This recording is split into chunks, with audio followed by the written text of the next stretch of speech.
Alhamdulillahi Rabbil Alamin. Nastaghfiruhu wa nastahdihi wa na'udzu billahi min shururi anfusina wa sayyiati a'malina. May yahdihillahu fala mudilla lahu wa may yudlil fala hadiya lahu. Wa asyhadu an la ilaha illallah wahdahu la syarika lahu wa asyhadu anna Muhammadan abduhu wa rasuluhu la nabiyya ba'dahu. Allahumma salli wa sallim wa barik ala nabiyyina Muhammadin sallallahu alaihi wasallam wa ala alihi wa ashabihi wa man tabi'ahum bi ihsanin ila yaumiddin. Amma ba'd. Segala puji dan syukur kita panjatkan kehadirat Allah Subhanahu wa taala. Salawat dan salam kita sampaikan kepada Nabi kita, Nabi Allah Muhammad sallallahu alaihi wasallam serta para keluarga dan sahabat-sahabat beliau. Kita lanjutkan bacaan kita pada kitab At-Tibyan fi Adabi Hamalatil Quran. Ya. Pembahasan kita pekan lalu tentang Fadilatul Qiyam bil Laili wal Qiraah, ya.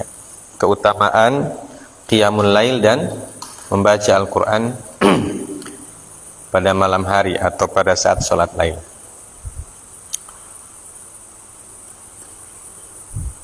Kemudian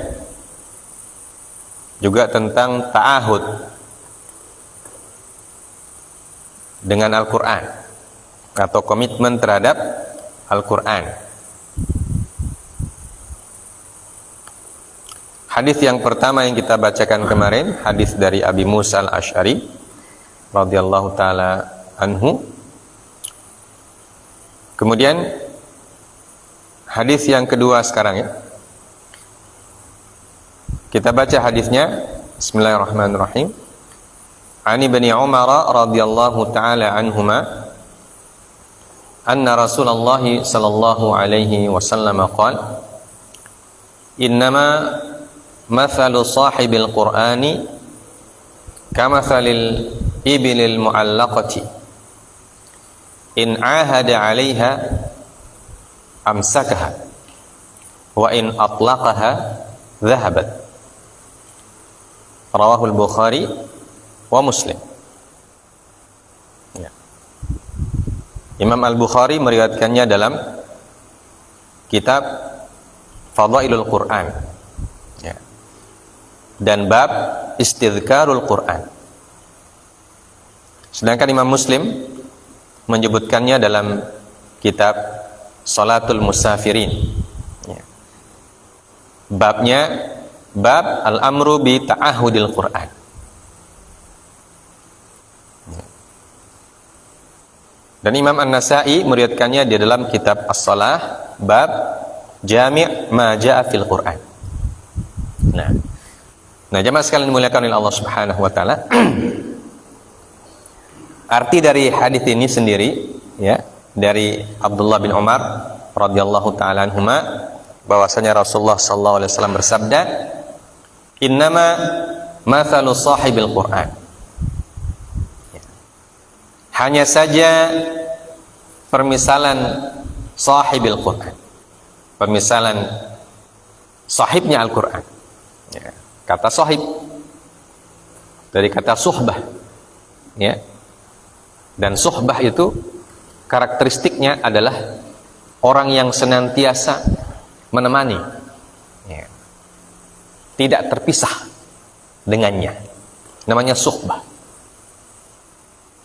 Makanya para sahabat disebut sahabat Nabi, karena mereka yang mendampingi dan membersamai Nabi SAW dalam perjuangan, ketika sedih ataupun ketika senang, susah dan senang, dalam kondisi yang menang dan kalah, ya, dalam kondisi lapang ataupun sempit, ya, maka mereka disebut dengan sahibun Nabi SAW, karena mereka punya as-suhbah, ya. Nah, begitu juga Al-Quran disebut punya sahib, ya. punya suhbah juga. Ya. Kenapa disebut suhbatul Quran atau sahibul Quran? Karena yang disebut sahibul Quran adalah orang yang senantiasa membersamai Al-Quran dalam kehidupannya, tidak terpisah dengan Al-Quran. Ya. Bukan cuma mushafnya, maksudnya bukan cuma pegang mushaf itu, tidak. Ya. Tapi dia kehidupannya sudah sudah tersibgoh, bahasa Al-Qurannya tersibgoh, sudah tercampur, ya, melekat. Al-Quran itu sudah melekat dalam dirinya, makanya disebut dengan suhbatul Quran, sahibil Quran. Ya. Permisalan sahibul Quran, kata Nabi sallallahu alaihi wasallam, kamatsalil ibilil mu'allaqah. Ini senada dengan hadis sebelumnya, ya. Kamatsalil ibilil mu'allaqah, seperti unta yang ditambatkan, unta yang diikatkan. In ahada 'alaiha, apabila ahada 'alaiha, orang yang punya unta tersebut senantiasa memperhatikan untanya yang diikat itu. Ya. Nah, sebagaimana orang beternak biasanya, ya, biasa dia pergi lihat, dia pergi ikat sapinya di satu tempat, dia tidak tinggalkan begitu saja. Dia bekerja, beberapa saat kemudian dia datang lagi, dia lihat itu sapi masih ada atau tidak, ya. Kemudian nanti sore atau siang dia lihat lagi, sampai sore dia lihat lagi, dia bawa pulang, dia bawa di kandang, ya. Di kandang dia ikat, kadang-kadang malam-malam dia lihat lagi, ya, untuk memastikan sapi itu tidak apa-apa. Nah, begitu juga unta. Nah, karena pada masa Nabi, ya, yang diternak di jazirah itu, ya, kebanyakan unta atau kambing, ya. Maka diberikanlah permisalan unta sesuai dengan apa yang menjadi kondisi orang Arab ketika itu. Nah, kalau kita kan tidak ada yang pelihara unta, ya. Di Indonesia kan tidak hidup unta, hidup tapi bukan dia punya habitat. Nah, bisa kita misalkan dengan orang mengikat sapi atau ternak sapi lah, sama mirip. Ya. Orang ternak sapi itu dia tidak lepas begitu saja sapinya. Ya. Pasti dia lihat. Kadang 1, 2 kali, 3 kali, bahkan ada yang lihat sampai 4 kali. Dia tidak biarkan begitu saja. Dia lihat, dia bawakan makanan, dia bawakan air minum. Ya. Bahkan dia pergi bawa mandi di sungai, ya, dibersihkan tubuhnya. Ya. Bahkan kalau orang yang profesional peternak, dia suntik, dia kasih vitamin, pokoknya macam-macam. Ya. Kalau sakit dia obati dan seterusnya dan seterusnya. Ya. Nah, itu kata Rasulullah SAW. In ahada 'alaiha. Ini yang disebutkan mu'ahadah. Mu'ahadah itu artinya seperti yang kita sebutkan pekan lalu, berkomitmen. Ya. Tidak dilepas begitu saja, tidak dibiarkan begitu saja, tapi diperhatikan. Ya. Nah, dimurajaah, direnungkan, ditadaburi, ya, dipelajari maknanya, diamalkan. Nah, itulah yang disebut dengan ta'ahud itu. In ahada 'alaiha amsakaha. Ya. Maka dia akan bisa amsaka, mempertahankannya. Jadi kalau kita bermuahadah dengan Al-Quran, insya Allah Al-Quran itu akan bertahan, ya, bertahan dalam hati kita, bertahan dalam akal kita, pikiran kita, bertahan juga nanti dalam bentuk suluk, perilaku kita. Ya. Wa in atlaqaha dhahaban. Ya. Tapi kalau dia lepas begitu saja, maka dia akan pergi, itu Al-Quran itu pergi, ya. Bahkan sampai tidak berbekas sama sekali, waliyadzubillah. Ya. Bisa terjadi, ya. Bisa terjadi orang hafidz Quran kemudian hilang Qurannya, ya. hilang sama sekali Qur'annya. Karena dia tidak perhatikan. Dia tidak murojaah, dia tidak pelajari, dia tidak amalkan. Lama-lama dia seperti orang yang ketika dia mau membaca ulang, dia seperti belajar dari awal lagi. Itulah Al-Quran, kata Nabi sallallahu alaihi wasallam. In atlaqaha dhahabat. Kalau dilepas begitu saja dia akan pergi. Ya. Nah, hadis ini coba kita lihat pencantumannya dalam Sahih Bukhari. Ya. Beliau membuat sebuah kitab Fadailul Quran, ya, bab istidkarul Quran. Ya, jadi beliau letakkan dalam sebuah bab yang disebut dengan, yang beliau diberi judul bab istidkar Al-Quran. Apa nih istidkar? Ya, dari kata dzakara, zikr, ingat. Ya. Dzakara, ingat. Istadzkara, ya, meminta untuk ingat, ya, atau memproses untuk ingat. Namanya istidkar. Ya. Jadi istidkar itu bukan sekedar ingat. Ya. Sama dengan istima' dan sami'a. Ya. Kalau sami'a itu kan mendengar. Ya. Kalau istima' itu bukan sekedar mendengar. Tapi yang disebut dengan istima' adalah dengar, perhatikan. Artinya semua potensi kita gunakan untuk mendengar. Ya, kalau sami'ah bisa sambil lalu, bisa sambil jalan, namanya sami'ah. Ya. Makanya dalam Al-Quran Allah menggunakan kata sami'ah. Idza quri'al Quran fastami'u. Ya, tidak menggunakan kata sami'ah, tapi menggunakan kata istama'ah. Ya. Idza quri'al Quran fastami'u lahu. Ya. Istima'. Ya, ini istidkar. Ya, istidkar sama istima' itu wazannya sama. Ya, wazannya sama. Yaitu kata dasar ditambah alif, sin, dan ta. Ya, tambah 3 huruf.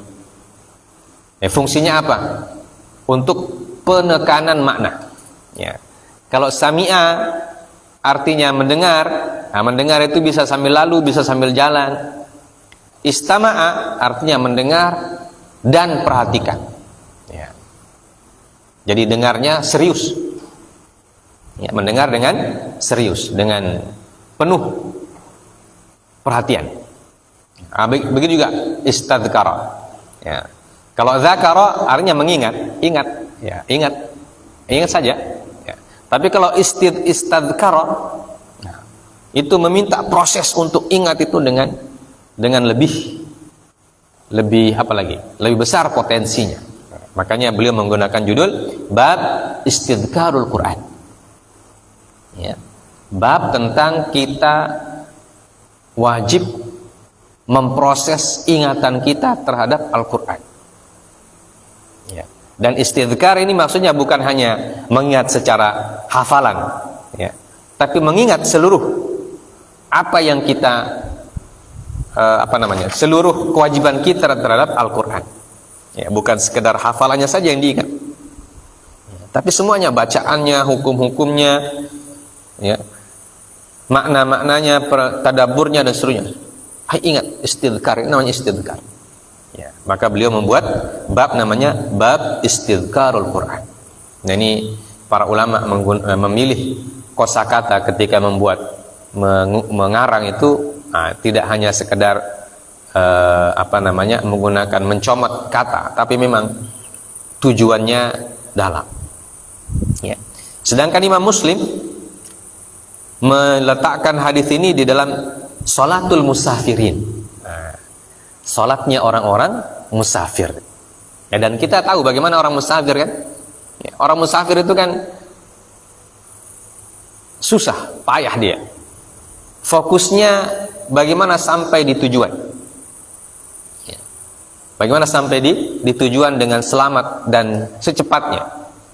Ya. Tidak mau berlama-lama di jalan. Ya.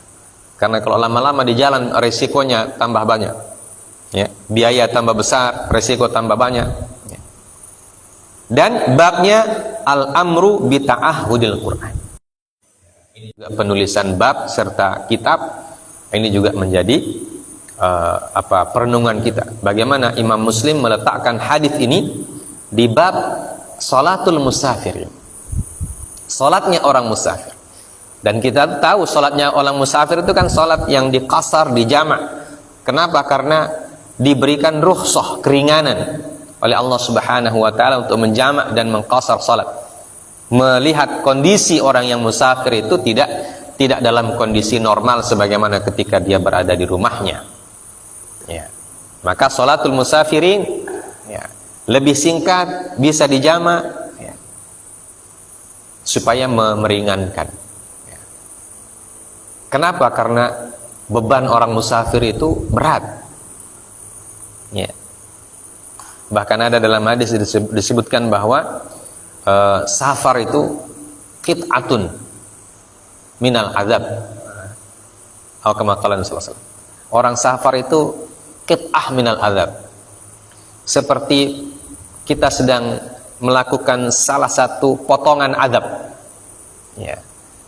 Susah orang musafir itu, orang safar itu. Walaupun mungkin dia safarnya pakai pesawat jet, ya, tapi tetap saja susah, capek, ya, tetap capek. Ya. Apalagi kalau terbangnya sampai berjam-jam, ya, cuma duduk saja begitu di pesawat. Manusia ini kan tidak bisa berada dalam satu posisi dalam jangka waktu yang sangat lama sekali. Ya, kita kuat duduk itu paling setengah jam. Sudah gelisah mau pergi ke sana, mau pergi ke sini. Nah, kalau kita di pesawat, walaupun pesawat itu mungkin pesawat pribadi, ya, tapi kan tidak bisa kemana-mana, di situ saja. Bayangkan kalau kita dari sini sampai ke Mekah, ya, 5-6 jam di pesawat. Tak duduk begitu terus. Lihat jendela, awan. Tidur lagi. Bangun, lihat jendela, awan lagi. Hati sudah bilang, kapan sampai? Bahkan ada yang bayangkan, kalau sudah jatuh di sini bagaimana? Ya. Nah, maka kita tapi lihat Imam Muslim memberikan babul amri bi ta'ahudil Quran. Bab perintah untuk ta'ahud dengan Al-Quran. Ya. Jadi walaupun dalam safar itu kita harus tetap ta'ahud dengan Al-Quran. Ini tidak boleh melupakan Al-Quran. Ini Masya Allah. Jadi Imam Muslim memberikan bab ini Masya Allah. Ya, kalau kita bisa merenungkan betapa betapa hebatnya beliau memberikan arahan kepada kita tentang Al-Quran ini. Ya. Sampai dalam kondisi kita safar pun, kata beliau, ketika kita diperkenankan oleh Allah untuk mengqasar atau menjamak salat, tapi dan Al-Quran tidak boleh sama sekali kita lupa. Ya. Harus tetap komit dengan Al-Quran. Harus tetap berta'ahud dengan Al-Quran. Jangan sampai karena alasan safar, saya tidak bisa mengaji, ya, tidak bisa mengurajaah, ya, tidak bisa baca ayat 1 atau 2, ya, tidak bisa, atau bahkan ada yang sama sekali tidak peduli, waliyadzubillahi min dzalik. Ya. Dia safar, pokoknya safar saja, dia tidak peduli tentang ayat Allah.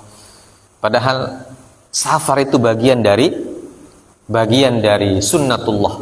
Ya. Dalam Al-Quran disebutkan oleh Allah Azza wa Jalla, fasiru fil ardi fanzuru kaifa kana aqibatul mukadzibin. Atau dalam ayat ini, qul siru fil ardi. Maka sir itu hanya berjalanlah. Jadi safar itu walaupun dia susah, ya, beban kita berat ketika safar, tapi Allah tetap memerintahkan kita untuk melakukan perjalanan. Tujuannya apa? Fanzuru, ya, supaya kalian perhatikan. Ya. Kaifa kana aqibatul ladzina min qablikum. Ya. Kaifa kana aqibatul mukadzibin. Tujuan kita pergi safar salah satunya untuk mentadaburi apa-apa yang terjadi dan yang dialami oleh bangsa-bangsa zaman dahulu, yang sekarang tinggal nama, ya, tinggal nama saja, kaum Ad, kaum Tsamud, ya, dan lain sebagainya. yang kita tahu hanya dari ayat Al-Quran saja. Kalau tidak ada ayat Al-Quran mungkin kita tidak tahu itu kaum Ad, kaum Tsamud, ini kaumnya Nabi siapa, tidak tahu kita. Allah yang kasih tahu baru kita bisa tahu. Karena itulah ketika kita safar, kata Imam Muslim, ta'ahud bil Quran. Kita harus tetap berinteraksi dengan Al-Quran. Ya, jangan sampai lupa. Ya. Apalagi sengaja lupa, nah itu lebih tidak bagus. Ya. Jadi seharusnya kita tetap berinteraksi dengan Al-Quran dimanapun kita berada, walaupun kita dalam keadaan safar. Supaya apa? Supaya amsakah, ya, supaya kita bisa mempertahankan Al-Quran itu. Karena kalau in atlaqaha dhahabat, ya, kalau kita lepas dia akan pergi, ya, dia akan pergi. Al-Quran itu pergi, ya, seperti yang disebutkan dalam hadis sebelumnya, asyaddu tafallutan, ya, lebih cepat terlepas daripada minal ibil fi uqliha, daripada unta yang ditambat atau yang diikat. Baik. Nah, ini hadis yang kedua tentang kewajiban kita untuk berta'ahud, ya, berkomitmen dengan Al-Quran dimanapun dan dalam kondisi apapun, ya, ketika kita safar atau ketika kita berada di rumah. Nah, sekarang pada zaman ini, nah, untuk berta'ahud dengan Al-Quran ini mudah, ya, tapi semangat yang mulai berkurang. Pada zaman dulu orang bawa mushaf, nah, itu mushafnya besar-besar. Ya. Sekarang kan ada mushaf yang kecil, ada mushaf saku. Kalau zaman dulu tidak ada mushaf yang kecil tuh, mushaf. Kalau kita lihat di museum-museum, mushaf itu sampai bagaimana caranya bawa satu mushaf? Bawa pakai unta. Susah untuk dibawa kemana-mana. Makanya orang dulu, karena mereka susah membawa Al-Quran kemana-mana, mereka usahakan hafal itu ayat, hafal itu Quran. Jadi mereka membawa Al-Quran di dalam kepalanya, dalam hati. Nah, kebalikan yang kita sekarang.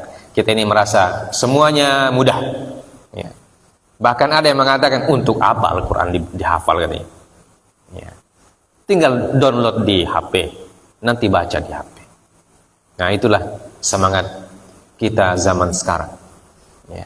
Sehingga Al-Quran lebih cepat lepas dari diri kita, ya, karena sering kita menggampangkan itu. Untuk apa hafal Quran katanya? Tidak usah hafal. Sekarang teknologi canggih, ya. Tidak perlu bawa kertas, tidak perlu bawa mushaf, tidak perlu bawa apa, ya. Tinggal download di HP, sudah. Nanti kalau membaca tinggal buka HP. Mungkin satu saat tinggal lakukan itu sudah ada di jam tangan ini. Ya, sekarang kan ada jam tangan smartwatch itu, ya, jam tangan canggih. Ya. Ada HP sudah di situ. Ya. Nanti lama-lama bisa kasih masuk Al-Quran lagi di jam itu. Jadi setiap bawa HP lagi, lebih gampang lagi untuk apa menghafal Al-Quran. Ya. Tinggal tindis di jam, nanti ada dia punya ayat, nanti mau ayat berapa, juz berapa, halaman berapa, tinggal dicek, ya. Karena ada begitu nanti. Sekarang kan baru di HP, ya. Tapi sekarang sudah ada smartwatch, ya, jam pintar, ya. Jam pintar itu sudah bisa pakai HP apa semua, sama programnya dengan HP, ya. Nanti tinggal dikasih masuk itu program Al-Quran di situ, ya. Sudah bisa kita lihat. Tinggal pakai jam begini saya sudah membaca Al-Quran, ya. Tapi begitu jamnya mati, hilang Al-Quran. Nah, itulah masing-masing zaman punya kekurangan, ya. Zaman kita, zamannya teknologinya mudah, nah, semangat yang kurang, ya. Maka kita perlu lagi baca ini hadis supaya kita ta'ahud dengan Al-Quran, ya. Tidak apa-apa kita gunakan teknologi, ya, tapi kita juga harus punya komitmen yang lain terhadap Al-Quran, ya, komitmen seperti diajarkan oleh para as-salaf as-salih, ya, menghafal Al-Quran sebanyak-banyak yang bisa kita hafalkan, ya. Dan menghafal Quran, kata Allah Subhanahu wa taala, walaqad yassarnal Qur'ana lidzikri fahal mim muddakir. Ya. Dan sungguh telah kami mudahkan Al-Quran untuk diingat, untuk dijadikan sebagai zikir. Ya, ayat Quran surah Al-Qamar diulangi 4 kali oleh Allah Subhanahu wa taala. Ya, jadi mudah, siapa yang menghafal Quran boleh. Ya, dan bisa, ya, usianya berapapun usianya. Mau anak-anak, mau remaja, orang dewasa, orang tua. Ya. Bahkan ada yang menghafal Quran nanti sudah usianya 50 tahun ke atas, bisa. Ya. Dan para ulama kan tidak semuanya menghafal dari kecil. Ya. Para sahabat juga tidak semuanya menghafal dari kecil. Ya. Sebagian mereka nanti sudah kakek-kakek baru mulai menghafal Quran. Ya. Para sahabat yang masuk Islam sudah kakek-kakek, otomatis dia hafal Quran sudah kakek-kakek. Ya. Nah, kalau Ibnu Umar, Ibnu Abbas, ya, karena mereka lahir sudah Muslim, orang tuanya sudah Islam, jadi mereka lahir sudah dalam keadaan Islam. Mereka belajar Al-Quran dari kecil. Tapi sahabat yang lain, ada di antara mereka seperti Abu Hurairah. Abu Hurairah masuk Islam sudah dekat-dekat akhir dari masa kenabian. Tapi itu tidak menjadi alasan beliau tidak berta'ahud dengan Al-Quran. Ya, tetap. Ya. Karena Al-Quran ini untuk semua orang. Ya, semua usia, semua bangsa, semua ras, ya, semua kulit, semua rambut. Nah, tidak pandang rambut keriting, rambut lurus, tidak pandang kulit hitam, putih, sawo matang, dan lain sebagainya. Ya, karena dia memang untuk seluruh alam semesta. Baik. Hadis yang selanjutnya. An Anas ibni Malik radhiyallahu anhu qala Rasulullah sallallahu alaihi wasallam uridat alayya ujuru ummati hatta al-qadhat. Ya. Yukhrijuha ar-rajulu minal masjid. Wa uridat alayya dhunubu ummati falam ara dhanban a'zama min suratin minal qur'ani aw ayatin utiha rajulun thumma nasiyaha. Rawahu Abu Dawud wa Tirmidzi wa takallama fihi. Ya. Anas bin Malik berkata, bersabda Rasulullah sallallahu alaihi wasallam, diperlihatkan kepadaku pahala-pahala umatku, ya, hatta al-qadah, ya, sampai al-qadah, yukhrijuha ar-rajulu minal masjid. Apa itu qadah? Sampah, ya, kotoran. Ya. Sampai pahala membuang sampah di masjid diperlihatkan oleh Allah kepada baginda Nabi sallallahu alaihi wasallam. Ya. Artinya membuang sampah itu berpahala, atau membersihkan masjid itu berpahala. Nah, dan itu cara yang ringan mendapatkan pahalanya Allah Azza wa Jalla, kasih bersih masjid. Ya. Siapa yang suka membersihkan masjid, ya akan diberikan pahala oleh Allah. Bahkan Ummu Mihjan radhiyallahu taala anha, ya, beliau mewakafkan dirinya untuk membersihkan masjid Nabi sallallahu alaihi wasallam. Ya, dan beliau mendapatkan penghargaan yang sangat tinggi dari Rasul sallallahu alaihi wasallam. Ya, jadi bersemangatlah kita membersihkan masjid. Karena membersihkan masjid dapat pahala dari Allah. Ya, dan ini pekerjaan yang ringan. Tidak butuh modal, tidak butuh apa. Pergi masjid, sapu, bersihkan. Kalau lihat kotoran, kasih keluar.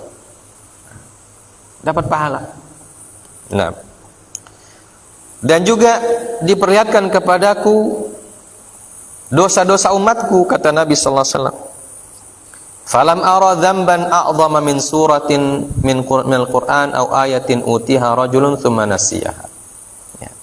Maka aku tidak melihat dosa yang lebih besar atau lebih a'zam daripada dosa satu surat atau satu ayat yang diberikan kepada seseorang kemudian dia melupakannya. Waliyadzubillahi min dzalik. Ya. Jadi melupakan Al-Quran dengan sengaja atau tidak berta'ahud, ya, tidak punya komitmen terhadap Al-Quran, itu bisa menjadi sumber kecelakaan atau penyebab kecelakaan. Waliyadzubillahi min dzalik. Rawahu Abu Dawud wa Tirmidzi wa takallama fihi. Hadis ini diriwayatkan oleh Abu Dawud dan Imam Tirmidzi, dan Imam Tirmidzi takallama fihi. Ya. Apa yang dimaksud dengan takallama fihi? Artinya Imam Tirmidzi berkomentar terhadap hadis ini. Nah, di mana beliau meriwayatkan hadis ini dalam kitab Thawabul Quran, bab ma taqarrabal abdu bimithil Quran min hadits Abdul Majid bin Abdul Aziz ibni Abi Ruwad an ibni Jurayj anil Muttalib bin Abdullah ibni Hantab an Anas bin Malik wa Abdul Aziz bin Abdul Majid fihi maqal. Ya. Jadi kenapa dikomentari hadis ini? Karena di dalam sanadnya ada orang yang bernama Abdul Aziz bin Abdul Majid fihi maqal. Orang ini predikatnya diperdebatkan oleh para ulama hadis. Wa fihi an-anah. Ya. Dan dalam hadis ini ada an-anah dari Ibni Jurayj. Ya. Dan Imam Tirmidzi mengatakan hadza haditsun gharibun la na'rifuhu illa min hadzal wajhi. Ya. Ini hadis yang gharib. Ya, hadis gharib. Hadis gharib itu hadis yang punya satu sanad. La na'rifuhu illa min hadzal wajh. Kami tidak tahu kecuali dari wajah ini atau dari sanad ini. Ya. Wa dzakartu bihi Muhammad bin Ismail yakni Al-Bukhari falam ya'rifuhu wastaghrabahu. Ya. Dan saya sebutkan hadis ini kepada Imam Muhammad bin Ismail, Imam Al-Bukhari. Ya, karena Imam Bukhari adalah murid dari gurunya Imam At-Tirmidzi. Maka sebagai murid beliau menanyakan hadis ini kepada Imam Bukhari dan Imam Bukhari mengatakan lam ya'rifuhu wastaghrabahu. Ya. Imam Bukhari tidak tahu dan dia merasa hadis ini gharib. Qala Tirmidzi qala Muhammad wala a'rifu lil Muttalib ibni Abdullah ibni Hantab sima'an min ahadin min ashabin Nabi sallallahu alaihi wasallam illa qawlahu haddatsani man syahida khutbatan Nabi sallallahu alaihi wasallam wa sami'tu Abdullah bin Abdurrahman yaqulu la na'rifu lil Muttalib sama'an min ahadin ashabina. Jadi ini penjelasan Imam Tirmidzi tentang hadis ini. Ya, jadi dia seperti sebagaimana disebutkan oleh Imam Nawawi sebelumnya, hadis ini disebutkan oleh Imam Tirmidzi dalam kitab Thawabul Quran. Artinya tentang fadailul a'mal. Ya, tentang fadail al-a'mal. Dan sebagaimana disebutkan oleh para ulama, hadis-hadis kalau tentang fadailul a'mal biasa apabila hadis-hadisnya dhaif, ya, masih bisa digunakan sebagai dasar argumen kalau memang hadis itu senada dengan hadis yang sahih. Ya. Dan ini senada, ya, senada dengan hadis yang sahih, artinya kewajiban kita untuk berta'ahud dengan Al-Quran walaupun hadisnya disebutkan kelemahannya oleh Imam At-Tirmidzi sendiri yang telah meriwayatkannya. Ala kulli hal, intinya adalah ketika kita punya Al-Quran kita harus komitmen, tidak boleh dilupakan begitu saja, ya, apalagi sengaja ditinggalkan berlama-lama, ya, berhari-hari atau bahkan berbulan-bulan, apalagi bertahun-tahun tidak dimurojaah dan sebagainya. Itu tentu akan menjadi pertanyaan nanti di hari kemudian, waliyadzubillah. Ya. Jadi tidak sengaja bukan lupa karena memang sifat kita lupa, bukan. Ya. Tapi yang dimaksud dengan melupakan Al-Quran ini sengaja dia tidak mau murojaah lagi, itu yang tidak boleh. Ya. Tapi kalau yang namanya lupa, ya maka kita akan pasti lupa. Ya, karena manusia punya sifat lupa, ya, karakter lupa. Tapi kalau kita lupa kemudian kita murojaah lagi, ya tidak apa-apa. Ya. Dan tidak ada orang yang begitu punya Al-Quran ingat selamanya. Ya. Tidak ada lupa-lupanya. Mesti ada lupanya. Tapi yang tidak boleh adalah sengaja melupakan atau sengaja meninggalkan. Ya, sengaja tidak berkomitmen, itu yang tidak boleh. Hadis yang terakhir, wan Sa'd bin Ubadah ani Nabi sallallahu alaihi wasallam qala man qara'al Qur'ana thumma nasiyahu laqiyallaha azza wa jalla yaumal qiyamah wa huwa ajzam. Rawahu Abu Dawud wa Darimi. Wa rawahu Ahmad wa rawahu Darimi fi fadailil Qur'an wa Abu Dawud fi shalah babut tasydid fi man hafizal Qur'an thumma nasiyahu. Ya, wa isnaduhu dhaif. Ya, barang siapa yang membaca Al-Qur'an kemudian dia lupa, melupakannya, ya, bukan lupa, melupakan, ya. Maka dia akan bertemu dengan Allah Azza wa Jalla pada hari kiamat dan dia dalam keadaan ajzam, ya, sakit seperti orang sakit juzam. Ya, juzam itu sakit lepra itu. Ya, sakit lepra itu orang yang sakit kemudian dia punya jari-jari tangan rontok, ya. Kemudian kulitnya bolong-bolong dan lain sebagainya. Artinya dia dikabarkan akan bertemu dengan Allah dalam kondisi yang tidak bagus. Ya, waliyadzubillahi min dzalik. Walaupun hadis ini juga dianggap atau dikatakan oleh para perawinya sebagai hadis yang lemah. Tayyib. Nah, ini akhir dari hadis-hadis tentang kita harus berta'ahud, punya komitmen terhadap Al-Qur'an. Jadi kalau Allah sudah berikan kita kemuliaan bisa membaca Al-Qur'an, maka kita harus ulang-ulangi bacaan kita. Tidak boleh kita sengaja tidak mau membaca, tidak bisa. Apalagi nanti tadarus, nanti bulan Ramadan, begitu Ramadan selesai juga dia punya bacaan Al-Qur'an. Ya, tidak boleh. Ya. Jadi harus dibaca terus sepanjang hayat kita. Ya. Selama hayat dikandung badan. Ya. Terus dibaca. Ya. Seperti yang sudah kita sebutkan, buat suatu waktu khusus untuk membaca Al-Qur'an. Baik di malam hari, ataupun di pagi hari, ataupun di siang hari. Dan cara-cara menamatkan Al-Quran, mengkhatamkan Al-Quran kita sudah baca. Bagaimana supaya bisa khatam bacaan Al-Quran, ya, khatam muraja Al-Quran, dan seterusnya. Baik. Fasal selanjutnya, fi man nama an wirdihi. Ya. Fasal tentang orang-orang yang tidur dari wiridnya. Artinya karena dia tertidur atau ketiduran, ya, dia tidak sempat membaca wiridnya. Nah, wirid yang dimaksud di sini adalah bacaan Al-Quran. Ya. Jadi kita harus punya wirid terhadap Al-Quran. Wirid itu artinya sesuatu yang dirutinkan. Ya, namanya wirid. Al-wird. Ya. Al-wirdu itu artinya zikir yang dirutinkan. Bagian dari zikir yang wajib dirutinkan adalah bacaan Al-Quran. Ya.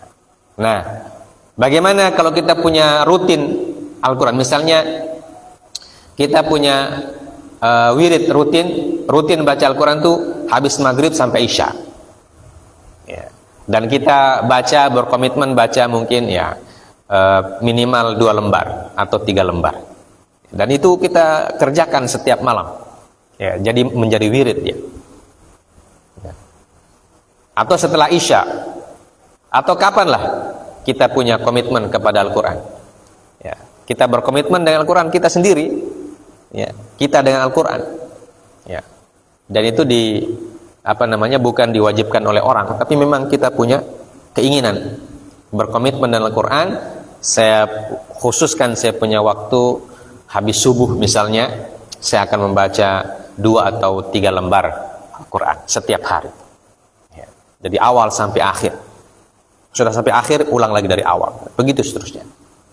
Itu yang disebut dengan wirid. Nah, suatu ketika mungkin karena kita capek atau apa penyebab-penyebab yang lain, nah, begitu habis subuh tertidur, ya, ketiduran, ya, tidak sempat kita baca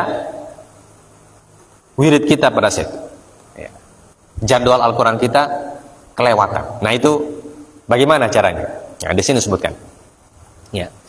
An Umar bin Khattab radhiyallahu anhu qala Rasulullah sallallahu alaihi wasallam man nama an hizbihi minal laili aw an syai'in minhu faqara'ahu ma baina salatil fajri wa salatil dhuhri kutiba lahu ka'annama qara'ahu minal lail. Rawahu Muslim. Ya. Berkata Umar bin Khattab radhiyallahu ta'ala anhu, bersabda Rasulullah sallallahu alaihi wasallam, ya, barang siapa yang ketiduran dari hizibnya. Nah, ini hizib juga artinya wirid, ya. Makanya dalam Al-Qur'an itu ada hizib, ya. Al-Qur'an itu ada hizib. Hizib pertama, ya, seperempat hizib pertama, setengah hizib pertama. Itu bisa dilihat di mushaf, itu ada tulisannya tuh hizib. Apa itu hizib artinya? Hizib itu kata para ulama kita, hizib itu adalah bacaannya Rasul sallallahu alaihi wasallam. Jadi beliau setiap hari itu punya hizib, ya, punya batas bacaan. Ya, batas-batas bacaan dari Al-Fatihah sampai An-Nas, batasnya hizib pertama beliau dari mana sampai mana. Dan hizibnya dibagi 4, ya. Dibagi-bagi 4 lagi. Ya, setiap hizib dibagi 4. Itu tertulis di mushaf kita, itu ada. Itu kata para ulama, hizib itu apa? Itu tadi. Jadi itu batas bacaannya Nabi sallallahu alaihi wasallam setiap hari. Ya, batas bacaan Nabi sallallahu alaihi wasallam setiap hari. Ya, jadi Rasul saja punya bacaan setiap hari dan batasnya jelas. Ya. Nah, masa kita yang umatnya ini sama sekali tidak pernah pegang mushaf. Ya. Waliyadzubillahi min dzalik. Nah, kata Nabi sallallahu alaihi wasallam, barang siapa yang ketiduran dari hizibnya pada malam hari. Nah, kalau malam hari ini sering kita ketiduran karena capek, lelah bekerja dan lain sebagainya, atau sakit dan seterusnya, dan berbagai macam sebab tentu. Kemudian faqara'ahu ma baina salatil fajri wa salatil dhuhri. Kemudian dia membaca hizibnya itu antara salat subuh dan salat zuhur. Ya. Istilahnya diqadha. Ya.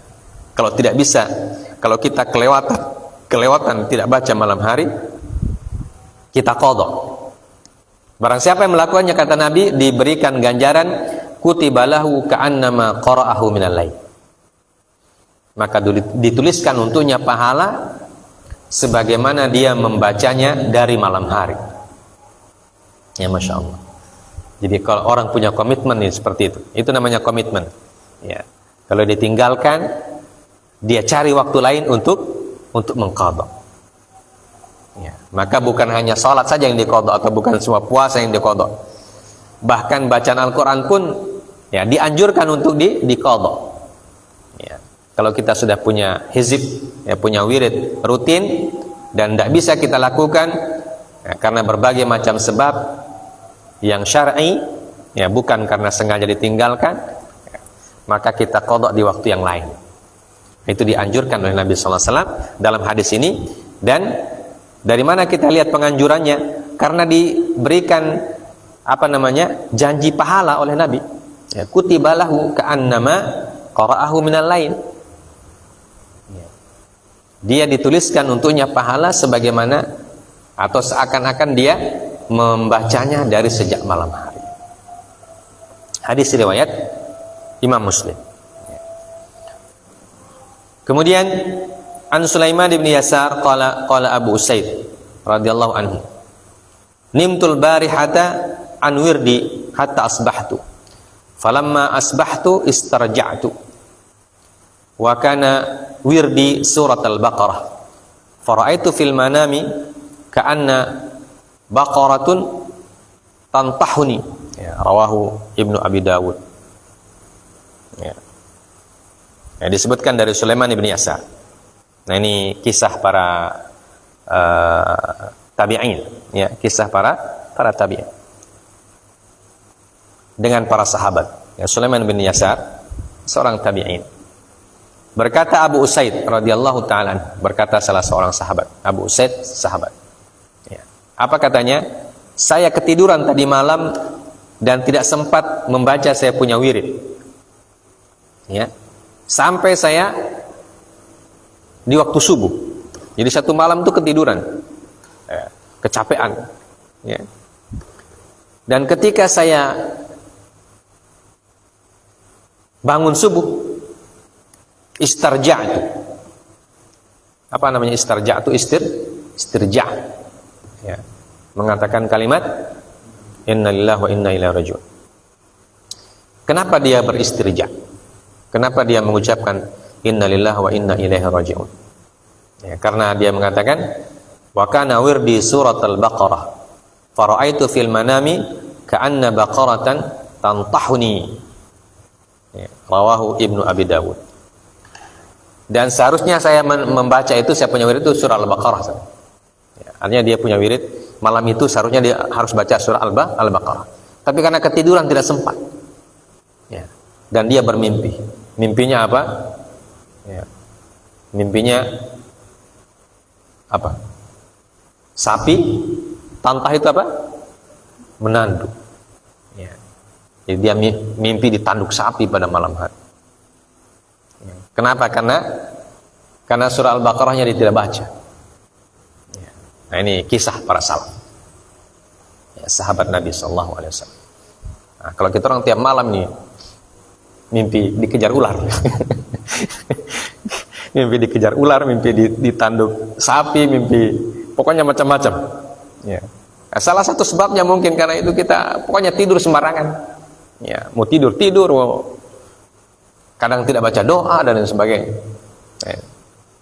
Ya, kalau para salaf mereka tahu itu sebabnya mimpi buruk itu tahu. Ya. Kenapa mereka mimpi buruk? Sebabnya itu karena apa? Tidak baca Al-Baqarah itu, yang merupakan wirid yang seharusnya dia baca ketika itu dia tidak baca karena ketiduran. Ini bermimpi buruk ya. Ya. Kalau kita ini karena saking banyak kita punya kesalahan, kita masih bertanya, kenapa saya mimpi buruk tadi malam ya? Kenapa saya mimpi buruk tadi malam? Ya, bertanya dan kita tidak bisa jawab kenapa. Nah, kalau para sahabat, para salafus saleh, ketika mereka mimpi buruk, mereka tahu sebabnya itu. Ya. Mereka tahu sebabnya bermimpi buruk itu apa. Nah, ini seperti Abu Said radhiyallahu ta'ala anhu, dia mimpi buruk ditanduk sapi, sebabnya apa? Karena dia tidak membaca wiridnya surah Al-Baqarah pada malam itu karena ketiduran. Nah, begitulah para salafus salih radhiyallahu taala anhu. Jadi membaca kehidupan mereka ini kita seolah-olah bukan seolah-olah kita merasa kita ini tidak apa-apanya. Kecil sekali kita orang. Ya, sangat jauh.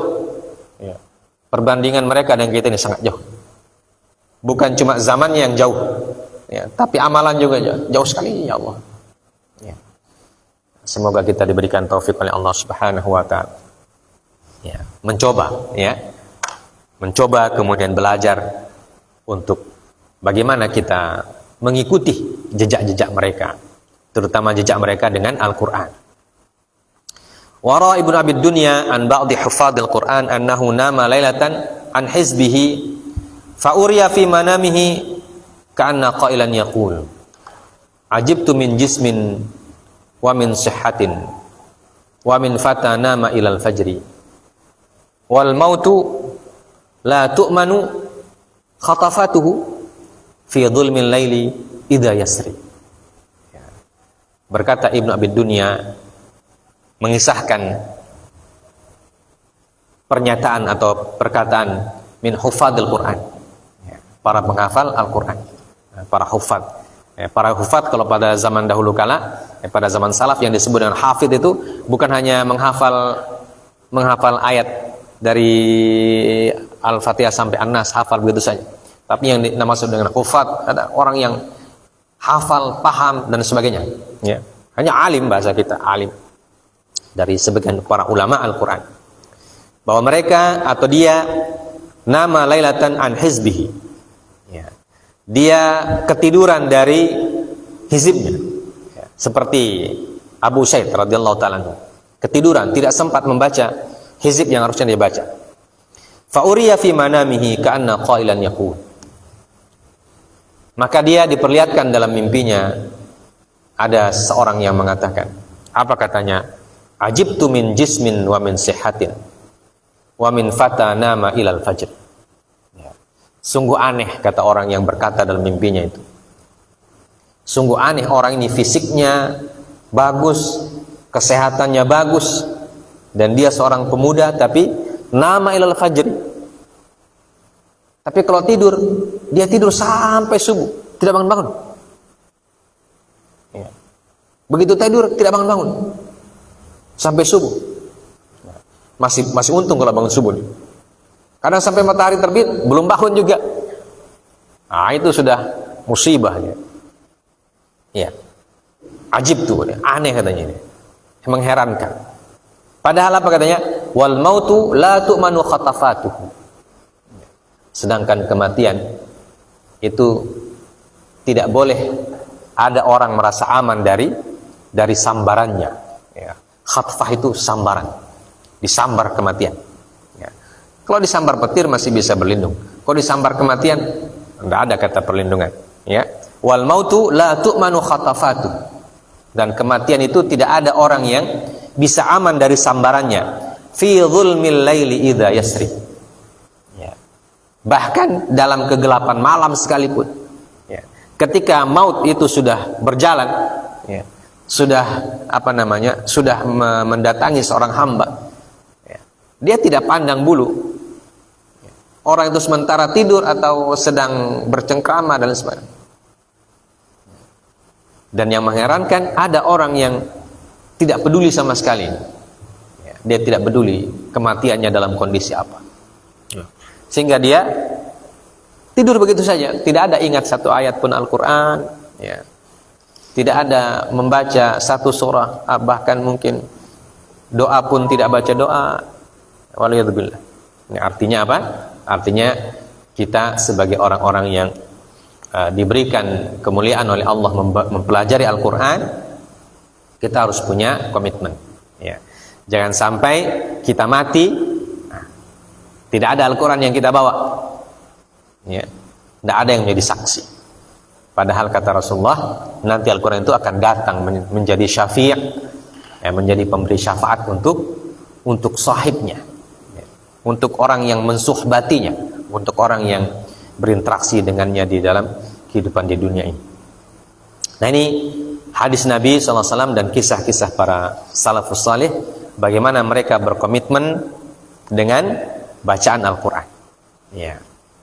Dan kita perlu bangun ini dalam diri kita, komitmen untuk berinteraksi dengan Al-Quran setiap hari.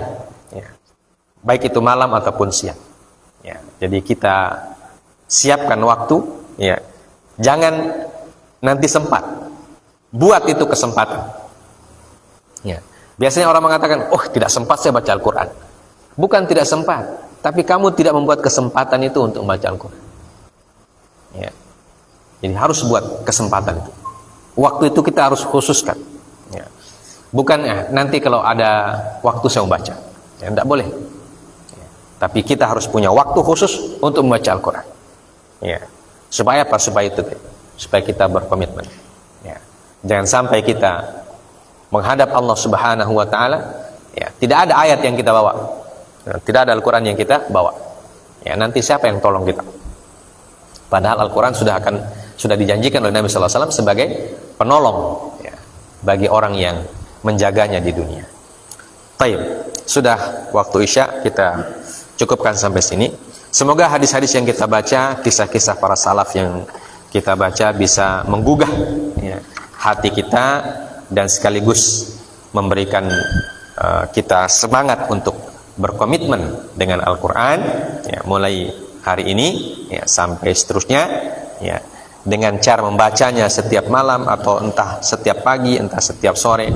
Ya, yang penting ada kita khususkan waktu khusus untuk kita berdua-duaan dengan Al-Quran, ya, baik dengan cara murojaah hafalan ataupun dengan cara membaca tilawah, ya, membaca atau mempelajarinya dan lain sebagainya.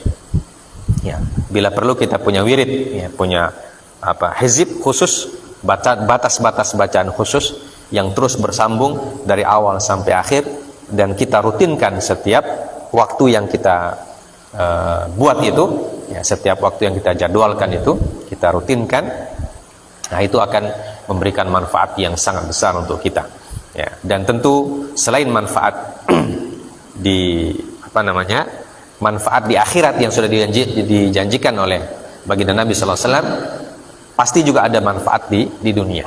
Ya, paling tidak ketika kita merutinkan bacaan Al-Qur'an, kita menjaga diri kita dari berbagai macam hal-hal yang dilarang oleh Allah. Kalau kita baca Al-Qur'an, insyaallah kita tidak gibah, ya. Kalau kita baca Al-Qur'an, insyaallah kita tidak menghina orang. Ya, kalau kita baca Al-Quran, insya Allah kita tidak mengucapkan kata-kata kotor. Ya, jadi kita bisa menjaga diri kita dari hal-hal yang negatif. Ya. Semoga Allah memberikan taufik kepada kita semua. Subhanakallah bihamdik, asyhadu an la ilaha illa anta, astaghfiruka wa atubu ilaik. Wassallallahu ala nabiyyina Muhammad wa ala alihi washabbihi wasallam. Wa akhiru da'wana alhamdulillahirabbil alamin. Assalamualaikum warahmatullahi wabarakatuh.